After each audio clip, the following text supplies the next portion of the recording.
হযরত আবু হুরায়রা রাদিয়াল্লাহু তাআলা আনহু বয়ান করেন, পয়গম্বর রাসূল করিম সাল্লাল্লাহু আলাইহি ওয়াসাল্লাম বলেছেন যে কিয়ামতের মাঠে আল্লাহ রাব্বুল আলামিন তিনজন আমলকারীকে ডাক দিবেন।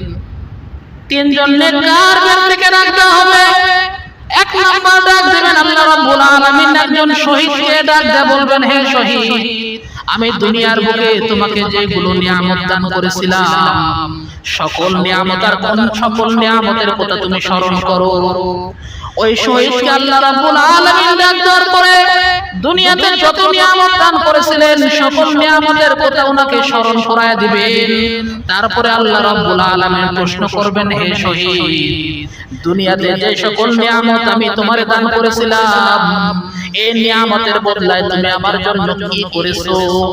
শহীদ আল্লাহ রাব্বুল আলামিনকে বলবেন, ও রাব্বুল আলামিন, আপনার জন্য রোজা রেখেছি, হজ করেছি, যাকাত দিয়েছি এবং যখন জিহাদের ডাক এসেছে আপনার জন্য জিহাদের ময়দানে গিয়েছি, জিহাদ করেছি, জিহাদের ময়দানে গিয়ে আমি শহীদ হয়েছি আপনার জন্য।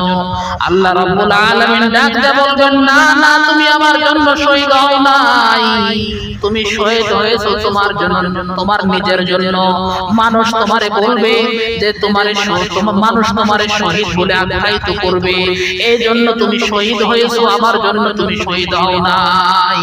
আর যেই কারণে তুমি শহীদ হয়েছো ওইটা দুনিয়ার মধ্যে খতম হয়ে গেছে, মানুষ তোমারে শহীদ বলেছে, বিধায় আজকে কিয়ামতের মাঠে তোমার কোনো জায়গা নাই, জান্নাতের মধ্যে কোনো স্থান নাই।